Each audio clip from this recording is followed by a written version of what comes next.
નર્મદા જિલ્લાના ખેડૂતો નવા કૃષિ સુધાર બિલનું સમર્થન કરી વડાપ્રધાન નરેન્દ્ર મોદીનો આભાર માની રહ્યા છે। તો જિલ્લામાં મબલક કેળાનું ઉત્પાદન થાય છે। અહીંયાથી કેળા દિલ્હી, ઉત્તર પ્રદેશ, શ્રીનગર ઉપરાંત અન્ય દેશો સુધી જાય છે, પરંતુ દલાલોના કારણે ખેડૂતોને આર્થિક નુકસાન હાલ થઈ રહ્યું છે।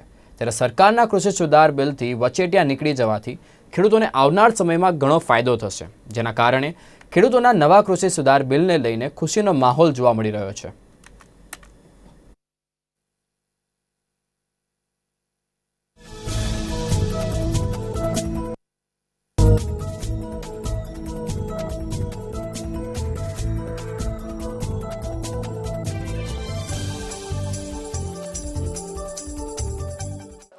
નવું જે કાનૂન આવ્યું છે એ ખેડૂતો માટે લાભદાયી છે।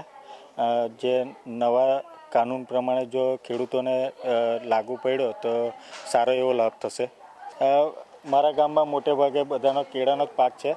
અત્યારે નુકસાન એ જાય છે કે જે ખેડૂતોને અમને 150 ભાવ મળે છે, જો નવો કાનૂન લાગુ પડશે તો એમને જે દલાલની જે નીકળી જાય છે 25 થી 30 રૂપિયા એ ડાયરેક્ટલી મળશે, એટલે વધારો થશે એમાં અને ખેડૂતોને સારો લાભ મળશે નવા નિર્ણય પર।